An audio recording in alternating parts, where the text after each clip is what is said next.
Today's October 18th, and this quote is also from our workshop on finding your Dharma. And this quote is entitled, "Inspiration Comes from Within." So, everybody wants to be inspired and we want other people to inspire us, but this quote is talking about where inspiration really comes from and what sustains it. This is really important, so I think you'll like this. When goals are connected to your mission, you get excited when you think about them and they bring you life. Just imagining what it would feel like to achieve these goals helps build the courage and determination needed to accomplish them. Your mission makes you come alive. You are your own greatest source of inspiration. If you are overly dependent on outside inspiration, it is probably a sign that you are not connecting with your unique mission, your calling.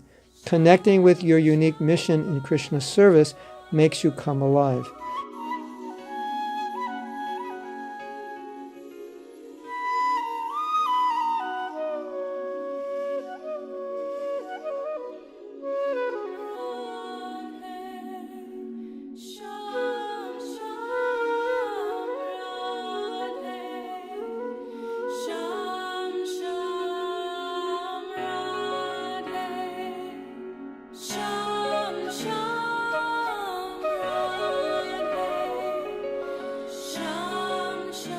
Now, I'm not saying that we don't want inspiration or we don't get inspired by other devotees.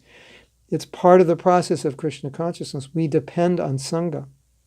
But what we find is for many devotees, they're so dependent on Sangha and particular inspiration coming from certain devotees that when they don't get it, they fall apart. And that's a sign of a very immature devotee.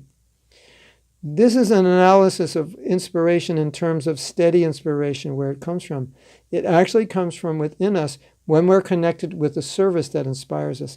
I have a godbrother here, and I was telling him, I remember him from Los Angeles when we were brahmacharis in 1975. And he would go out on Sankirtan 7 days a week. And 1 day a week, we would all stay back to take extra rest and do hearing and chanting, do our laundry and so forth. He wouldn't stay back. You couldn't get him to stay back. He was so inspired. He loved it. So that's what inspiration does. You didn't have to, give him a Sankirtan class and fire him up and all the quotes. He was just inspired. He loved it. So when you find a service that's so connected with your mission, your inspiration, your nature, your inspiration is going to be self-generated. So this is a very important point. If your inspiration isn't somewhat self-generated, then you have to connect in a way with that service or another service so you're inspired.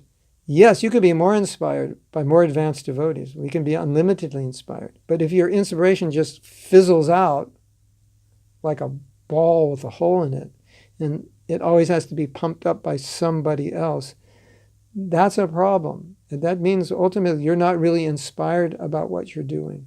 So meditate on it, consider it, what you can do to inspire yourself. Is there a particular service or particular anything that inspires you, and get connected with that? And that's what's going to most affect your spiritual life and the spiritual lives of others, because when other people see you're inspired, they're going to get inspired also. If you're inspired, you're going to inspire a lot of people.